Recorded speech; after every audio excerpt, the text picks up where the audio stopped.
right, ladies and gentlemen, so today we're going to do a little bit more work with our non-proportional relationships. This is now what's called the y-intercept form of an equation, right? We know our parent function, right? So let's talk about this. In our parent function is y equals x.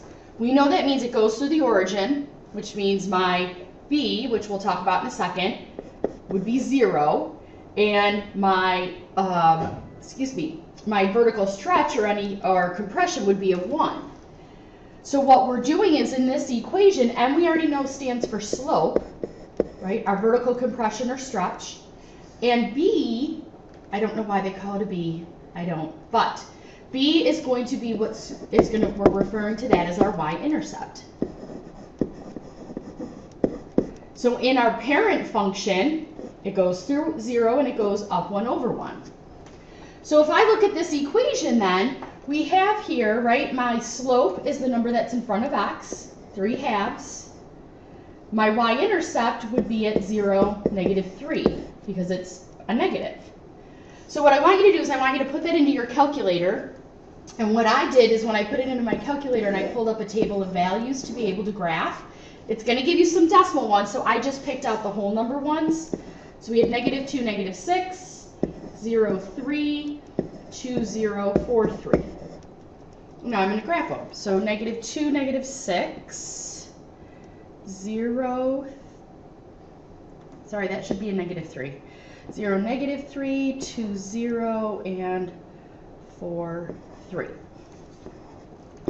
You should then use a straight edge to graph those, and we're going to label it y equals 3/2 x minus 3.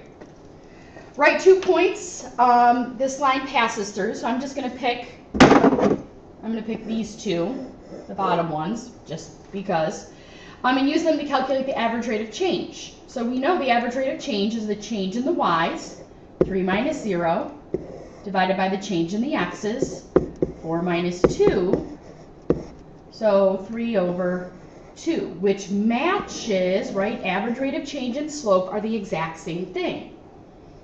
And if I were to count, right, we're going up 3 over 2, up 3 over 2, up 3, and so on. If I were to look at the pattern in here, we're going up 3, we're going up 2, 3 over 2. All right, graph the function. So again, I'm going to put it in my calculator. This is your y-intercept. This is your slope. But when I put it in my calculator and pulled up a table of values, again, you're going to get some decimals, so I just picked the ones that were whole numbers. -4, -1, -2, 0, 0, 1, 2, 2, and 4, 3.